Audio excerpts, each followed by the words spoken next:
욥기서 1장 13절로 22절 말씀 봉독하겠습니다. 시작. 하루는 욥의 자녀들이 그 맏아들의 집에서 음식을 먹으며 포도주를 마실 때에 사환이 욥에게 와서 아뢰되 소는 밭을 갈고 나귀는 그 곁에서 풀을 먹는데 스밧 사람이 갑자기 이르러 그것들을 빼앗고 칼로 종들을 죽였나이다. 나만 홀로 피하였으므로 주인께 아뢰러 왔나이다. 그가 아직 말하는 동안에 또 한 사람이 와서 아뢰되 하나님의 불이 하늘에서 떨어져서 양과 종들을 살라 버렸나이다. 나만 홀로 피하였으므로 주인께 아뢰러 왔나이다.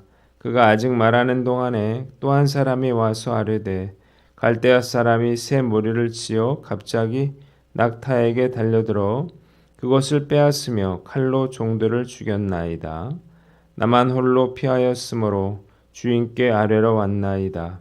그가 아직 말하는 동안에 또 한 사람이 와서 아뢰되 주인의 자녀들이 그들의 맏아들의 집에서 음식을 먹으며 포도주를 마시는데 거친 들에서 큰 바람이 와서 집 내 모퉁이를 치매 그 청년들 위에 무너짐으로 그들이 죽었나이다.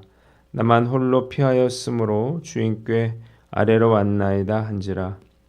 욥이 일어나 겉옷을 찢고 머리털을 밀고 땅에 엎드려 예배하며 이르되 내가 모태에서 알몸으로 나왔사온즉 또한 알몸이 그리로 돌아갈 올지라. 주신 이도 여호와시오 거두신 이도 여호와시오니 여호와의 이름이 찬송을 받으실지니이다 하고 이 모든 일에 욥이 범죄하지 아니하고 하나님을 향하여 원망하지 아니하니라. 아멘.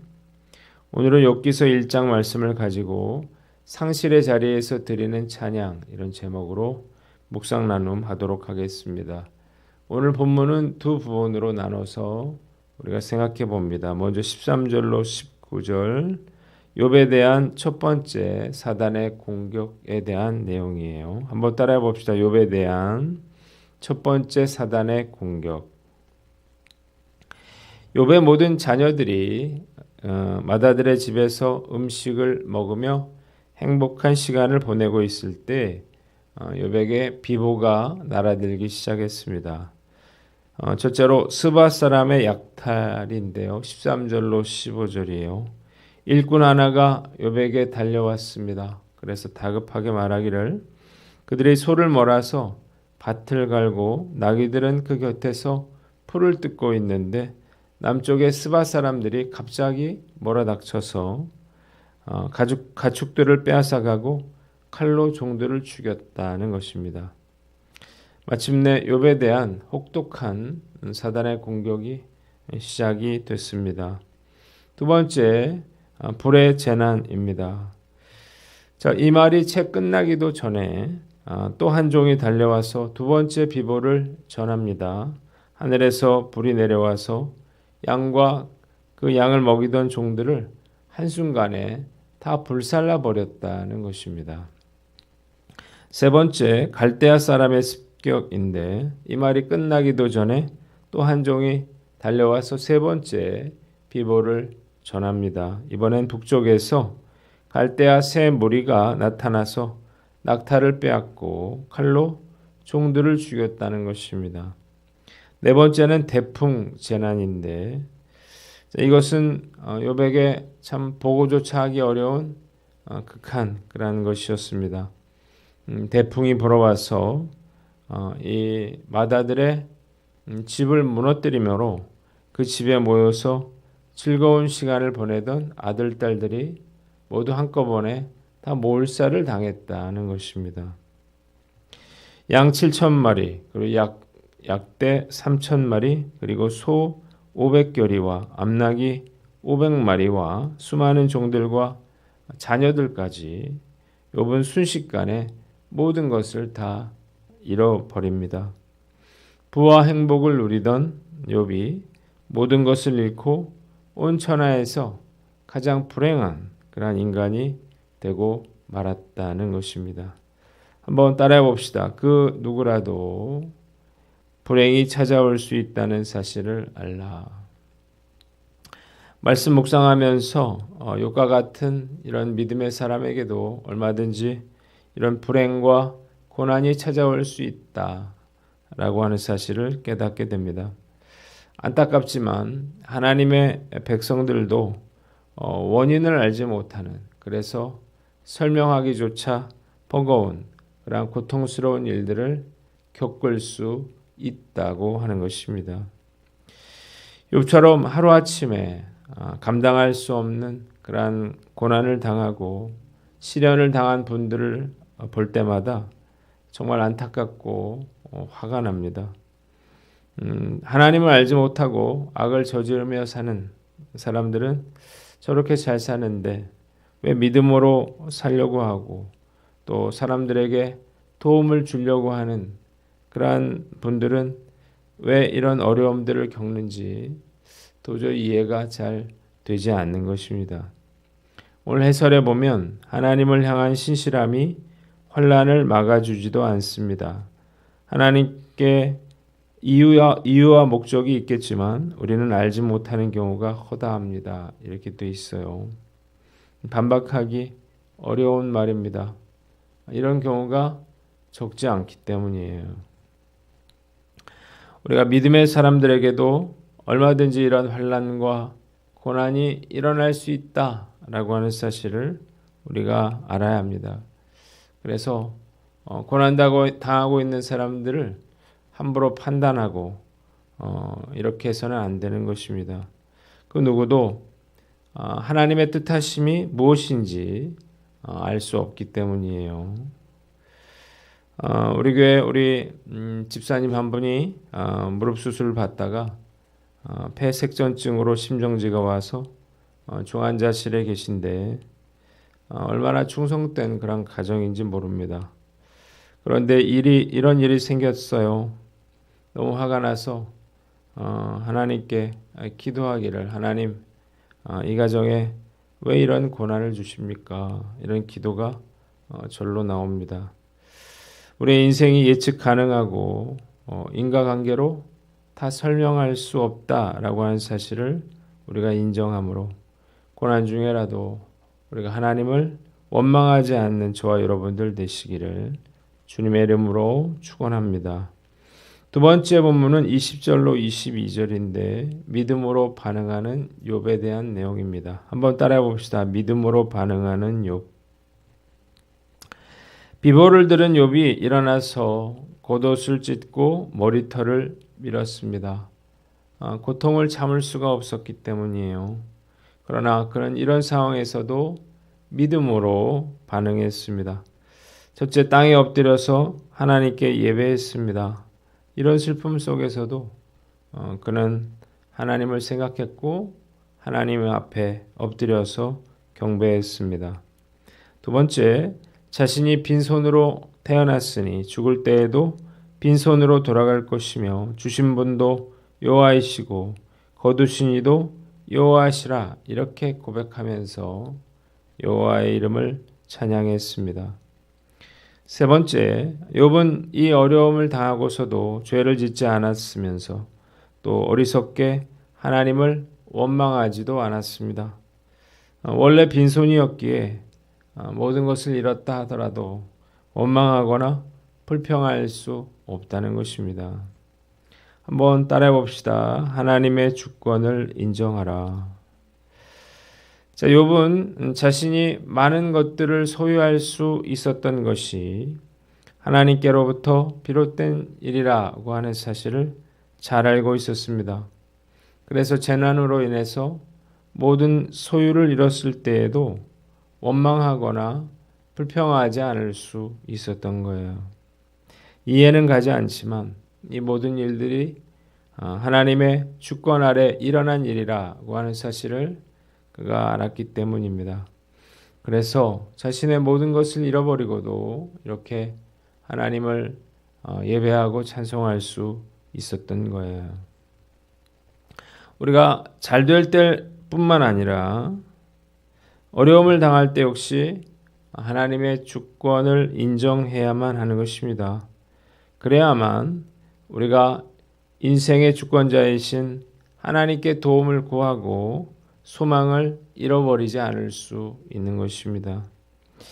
만약 우리가 당하고 있는 그러한 고난이 정말 그저 우연히 일어난 일이라 이렇게 생각한다면 어떤 해결책도 어떤 희망도 소망도 가질 수 없기 때문이에요. 모든 것이 하나님의 주권 아래 있음을 믿는 사람만이 시련과 고난 속에서도 흔들리지 않고 결국 그 고난을 이겨낼 수 있는 것입니다. 온갖 좋은 것과 축복뿐만 아니라 고난과 시련 역시 하나님의 섭리 가운데 있다고 하는 사실을 우리가 알아야 하는 것입니다.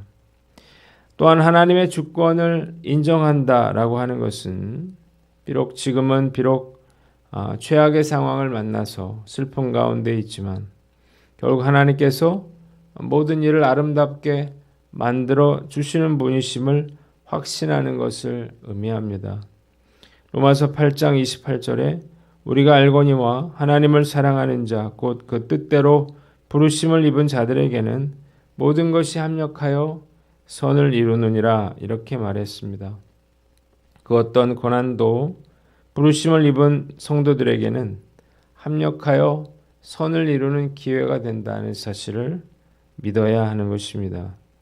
하나님은 결코 나를 잘못되게 하실 분이 아니시니 앞으로의 나의 삶도 지켜주실 것이라고 하는 그런 믿음이 있다면 극심한 고통 중에도 욥처럼 하나님께 감사하며 찬양할 수 있는 것입니다.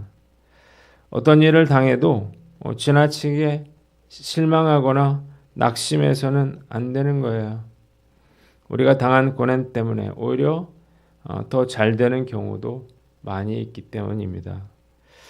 하나님께서 우리를 사랑하시기에 그 어떤 일이라도 결국 우리에게 유익하게 되도록 만들어 주실 것을 믿고 고난 중에라도 소망을 잃어버리지 않는 저와 여러분들 되시기를 주님의 이름으로 축원합니다. 두 번째는 원망하거나 불평하지 말아라는 것입니다. 한번 따라해 봅시다. 원망하거나 불평하지 말라. 욥은 자신의 모든 소유를 순식간에 잃는 그러한 재난을 당했음에도 범죄하지 아니하고 하나님을 향하여 어리석게 원망하지도 않았습니다. 오히려 그는 하나님의 주권을 인정했고 하나님을 찬송했습니다. 이것은 욥의 경건이 참된 것이었으며 동시에 욥의 경건에 대한 하나님의 칭찬이 옳았다고 하는 사실을 입증하는 것이었습니다.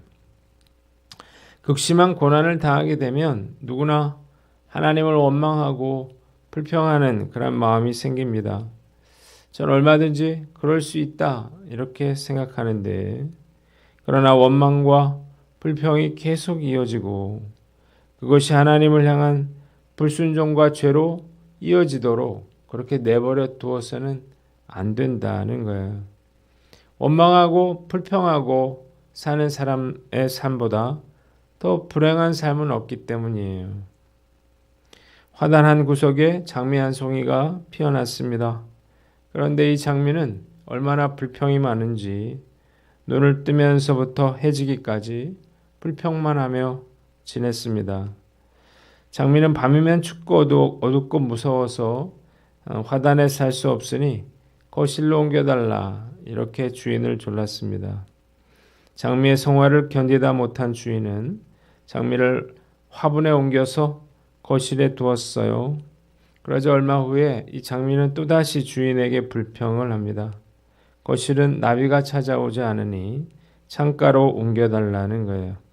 주인이 이 장미를 창가로 옮겨 주었습니다. 그러자 장미는 창가에는 고양이가 지나다녀서 싫다고 불평하면서 방 안에 있는 꽃병에 꽂아달라고 했습니다.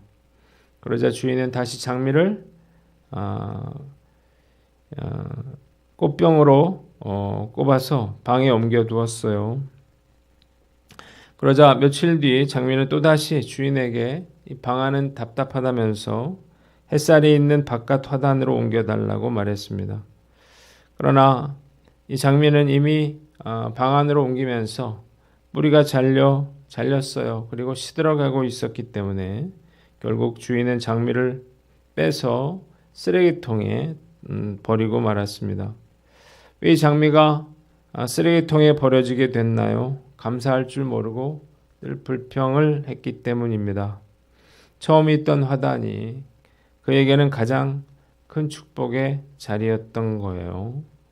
만일 장미가 그곳에서 감사하며 살았다면 자신의 아름다운 자태와 향기를 뽐내며 많은 사람들에게 사랑을 받는 그런 아름다운 장미가 되었을 것입니다. 이것은 불평이 얼마나 우리에게 화를 가져다 주는가를 보여주는 거예요. 세상 사람들이 극한 시련 앞에서 낙심하고 절망하더라도 진정한 크리스천이라면 원망과 불평을 버리고 감사할 것을 찾아야 합니다. 감사가 결국 우리의 삶을 축복으로 인도할 것이기 때문이에요.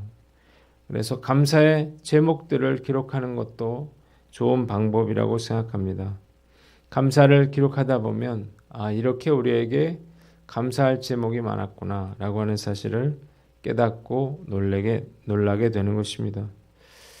요즘 입원하신 집사님 때문에 너무나 마음이 괴롭고 우울해요.